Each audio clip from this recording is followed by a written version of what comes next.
Welcome to Spirited Custodians. I am Matina Agio, your host. These interviews are not meant to present ownership as such, but to give us insights, guidance, and inspiration from owners of notable art and property, and what it really means to be a custodian of heritage.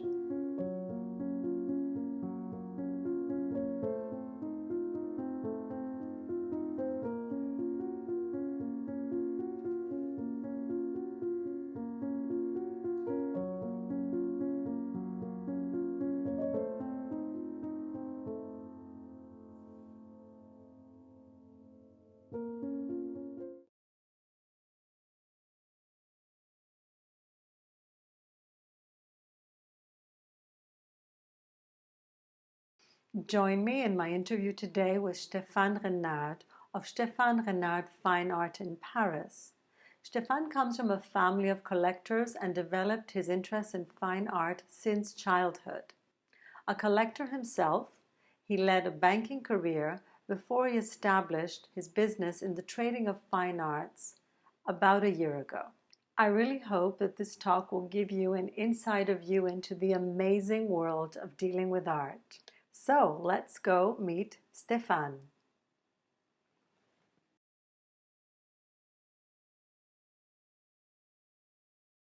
Thank you, Matina. With art start, and how did this affect your life, your relationship with art?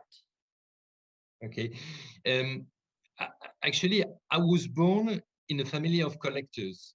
So I had the immense privilege of always being surrounded by art. But then obviously, I've not always been a dealer. I've been a banker in the first part of my life. And a couple of years ago, I really decided that I wanted to have a radical change, to go for a second professional life, doing something different, something which was closest to my interest. And that's how I became a dealer.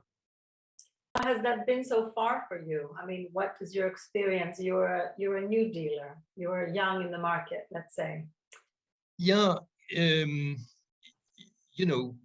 when you start something, it's always difficult because for me, it's really a radical change. I have to build up something from scratch. I have to go into an internet site, which is not what I was doing before. And it was really a lot of efforts on my side. Now I've been operating for about a year. And I would say that this first year is very promising because it made me meeting a lot of people to start some very good relationship with clients. And so, yeah, it's encouraging. Which periods do you find most interesting in the art that you're managing? I would say that for the time being, I've chosen to be quite eclectic. And you can perhaps see a little bit of what's behind me, but it's really a mix. I would say I like as much Flemish paintings as well as Venetian 18th century art. I have also an interest for modern art, in particularly from the 60s. So I'm trying to mix all of this and give a personal blend.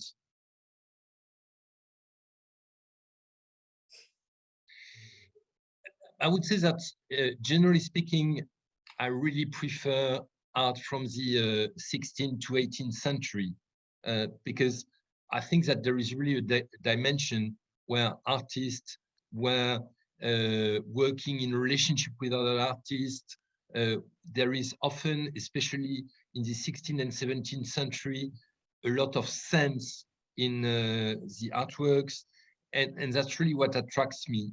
But once again, I believe that as a starter, it's important to offer diversity, and that's the reason why, for the time being, those choices are a bit eclectic. I'd like to ask you a little bit about, let's just say, the more intimate life of the artwork itself. When I was young, my mother always used to tell me that objects have a life of their own, and she tried to, initiate me into that secret realm of the object. I'm just wondering, how do you experience this intimate life of an object? Do you think that objects are just what they are, or is there something more to them? I think that you can't define the object by itself. I mean, the object only exists within a relationship with the viewer.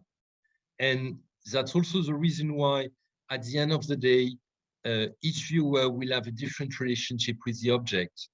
And it's true also that depending on the time of the history, depending on your personal background, you will tend to see objects very differently from what the artist had in mind when it was conceived. And what is really interesting, and what is really the proof of a quality of an object for me, is when, despite the fact that it comes back from a radically different time and sometimes from a very different culture, this object has still a significance for us today. And that's really what is interesting, is this link through the art, through the ages you can have with some objects. It's true. Art is a time traveler. Yeah. It travels through time. A lot of the things in our home will be there after we're gone, and they change hands, dealers, owners, and so on. It's quite interesting about how the object picks up through the different experiences that it travels into, So the question is, when the object leaves the hands of the artist, do you think that the object receives value, the artifact receives value as it time travels through the dealers, through the people that handle it, through the experiences that are, connected with it? I think what you're tackling is the question of the provenance. And it's true that when you have an object which has been through a different collection, whose history can be tracked for centuries, it's quite fascinating. And it's definitely, for a buyer, a great chance to become part of this very long list of possessors through the centuries. And it's true also that for an object, having a well-known provenance is also a glow of quality, because it links sometimes the object directly with the artist. It links the object with the one which did make the command to the artist, and therefore it's quite fascinating, and a real provenance does bring a lot of value to an object. On the other hand, in many times, especially when you buy artworks in auctions, you don't know much of where it's coming from, and at the end of the day, it's not an issue if you don't know anything. It's always a plus when you have this background, but if you don't know, you don't know. It's unfortunate when we don't know, because it's like when you find an antiquity. And this antiquity is on the market, it's been stolen, it's traveled, it takes it out of the context, it's a bit orphaned, it's like an orphan, and we lose the context, and then we lose so much of the story. And speaking of you do research on the objects when you obtain them, and how is your experience with that? Did you have unexpected discoveries through this? How was your experience during the research process? I can perhaps tell you a little bit on how I'm working, and then give you a practical example of some research I've done recently. Yeah. I would say that what is really amazing today is the amount and quality of information you can find through internet. That's really unbelievable, especially in terms of images. To compare one object with some others. Then generally, I go through the classical route, trying to consult some specialized books once I have a closer idea of who could be the artist behind an artwork. And the last mile is generally to have a discussion with the artist specialist just to validate the assumptions I've made. And I would like to discuss one specific piece which I've brought up with me. I don't know whether you can see it closely enough. Yes, it's very but nice. The story is interesting on this one because it's a miniature by Rosalba Carriera, which is one of the greatest woman artists of the 18th century.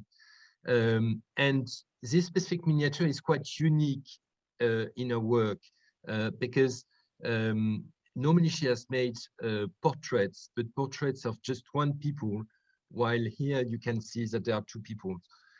And you know, when I started to work on this miniature, I was thinking that those two people could not be Venetian because there is something a bit theatrical about the way they behave and the relationship between both. Yes. So I've been thinking, you know, if they're not Venetian, then it would be quite logical that they are English, because you had so many English travelers in the early 18th century in Venice. And it was really the heydays of the Grand Tour. So, and two names came up quite quickly in the process. One was the name of Joseph Smith, which is a very important person since he was the patron of Canaletto. He was also the dealer for Rosalba Carriera, making the link between her and those English travelers. And if it's Joseph Smith, then the woman could be Catherine Toffs, which is the woman he finally married. But the problem was that when I started this research, there was no portrait of this man. However important he has been in the story of Venice, there was just no portrait. Yeah. And what is really amazing is that I've been fortunate enough to come across the reproduction of watercolor, which is in the Museo Correr library in Venice. And what is really amazing is that those are just the same features. And I've been able to find very precisely that this man is really Joseph Smith, and you have probably the earliest portrait of him. Wow, that's so amazing. That is amazing. What an amazing discovery. That's what makes them look so exciting. I'm very excited about it. Yeah. That's what really makes it exciting. I would like to, Stephane, look a little bit at the side of your clients who are selling the objects. From what I understand, you receive objects, you know, to sell, and then you also purchase yourself. Tell me a little bit about, first of all, tell me why people sell their art. You know, I think there are two main drivers. One is money, because just people sometimes need to sell some piece of art which has a great value today. And the other one, which is more fundamental, is the change of lifestyle and taste. In many cases, you know, people don't want to live in the furniture they've seen all the time with their parents. They want some novelty. And then we come to a situation where they want to make some choice. There are some objects they want to keep, and some others they want to dispose of. Does this happen during inheritance, or does it happen in collaboration with their parents? How does it usually work? Are you talking with children, or it's very often linked to inheritance. But you know, sometimes you're not ready just after the inheritance to sell something you've got from your parents. You have to wait for some time to feel a little bit more free, and that's the time when you can make your decision on what you want to keep and what you want to sell. Is it a hard decision for them? I mean, on one hand, they want to sell it, and on the other hand, they want to respect that it's been in the family for a long time. I must say that in most cases, the people I've been working with had the chance to be able to make choices. So they've kept what they wanted to keep, and at the same time, when they come to a decision, it's really because they believe that either it's something which is too expensive to be kept at their place, or which just does not fit in their overall living environment, and they prefer to dispose it. To let go, yes, I understand. And since you're working with objects, you need to see them up close, or from, let's say, Singapore or something like that. I buy a lot at auctions, things I haven't seen just based on photos and so on. Obviously, it's always better to be able to see the things, but sometimes it's a bit complicated to travel. And generally, I'm not deceived by what I've seen on photos and when I receive them. Now, in terms of selling something for someone, I really need to see it, because first, I want to make sure of what I'm selling, and then my job goes far beyond just finding a new buyer. Generally, I do some research. Generally, I'm working with restorers to present a piece to the market in a perfect condition, and for all that, I really need to have the art piece in hands. Who are your buyers? I would say that typically there are three kinds of buyers. One are people which would be, I would call occasional buyers. People which would just buy something they like, generally for decoration purpose. But they are not collectors dedicated to building a group of paintings from a given time, a given period, a given artist. On the other hand, you have also those very sophisticated buyers which know exactly what they want to buy, which have some specific criteria, and which are thinking to each new addition to their collection in relation with what they already have, to have a group which is as comprehensive and as interesting as a whole as possible. And the third type of buyers, and they are very important for all masters, are institutional buyers, i.e. museum, because really they are a very important force into this market. Buyers place things in their homes. Are you helpful to them on this level? Or do you just actually I do sometimes. I do sometimes, and it's always a very interesting experience to see something you like, and I would say by heart in a new environment, and how it interacts with other art pieces. And yeah, I do it, and it's really something I find very, very nice to have the opportunity to do it. It's on the other hand, you have some collectors which are very secretive, and they come to your place, they go with it, and they would never allow you to see what they have. So different types. Nice. It's actually nice to see the context of where this painting is going, especially if you know where it came from and which context it was in, and then now you're bringing it in a way. You're like you're a mediator somehow, bringing it to its new home. I fully agree. Yeah.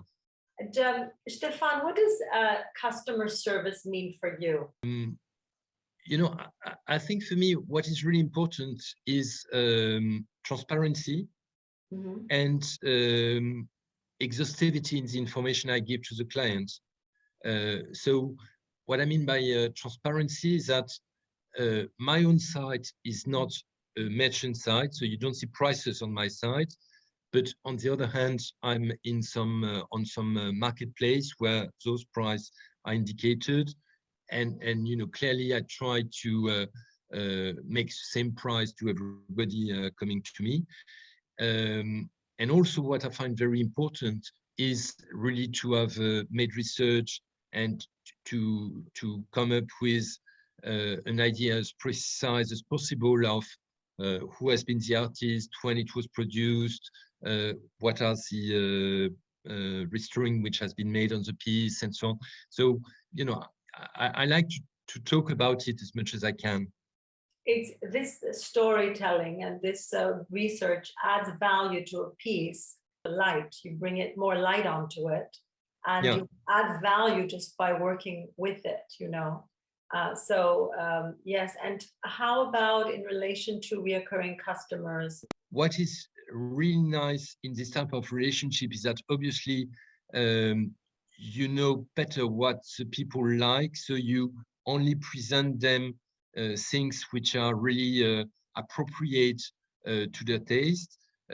When they start to build up a collection, you know what they've booked, obviously at least what they booked from you, so you can be more accurate in what you are presenting to them. And I think it's very important for me to have a mutual trust between the seller and the buyer. I always thought that the deeper one goes into a relationship, the more can come out of it. Yeah, I fully agree.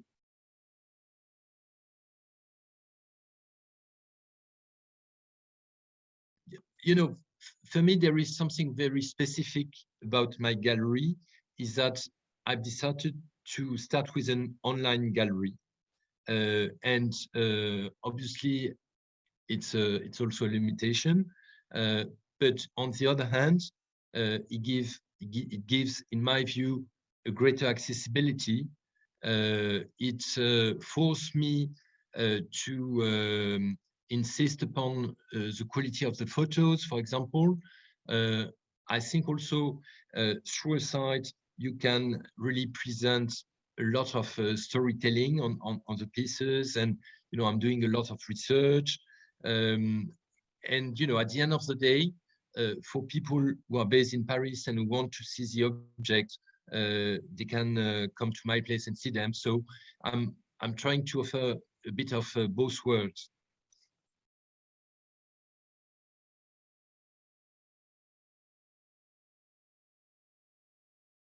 I think it's a general trend which goes much beyond art. Today's, with the development of internet, whatever you buy, it's likely that you will start your search on internet just to see what's available and what's going on and who is offering what and so on. Now, what many people say when they come to my place is that even so they've seen it before, they're surprised when they have the artwork in front of them. For example, even so on my site, you can see the size of the artwork with, a photo with a chair, so you can have an idea of how big it is and so on. When you have something in front of you, it's a radically different experience, just, to see it. So, I'm really thinking that at the end of the day, what is good is to have both, to have the possibility to buy only online through photo with very good quality photos and a text and everything. And at the same time, when you have the opportunity to see it, obviously it's always better. So that's what I'm trying to offer is, those both approaches. Stephane, is there something that you would like to express to our viewers from your side beyond the questions? I think that the approach I've taken was very well adapted through the last 2 years, through the pandemic time and so on. Obviously, I'm convinced that when it will be totally possible to travel and so on, people will want to attend fairs again, and there is something very exciting about having a fair with people from different countries, sellers from different countries as well. And so for me, I really believe that the next stage is to be more present in fairs. And that's really what I will try to do starting from next year. Fantastic. Stephane, it was very nice to have this talk with you. And I encourage our viewers to look into your site. Thank you, Matina. With great pleasure.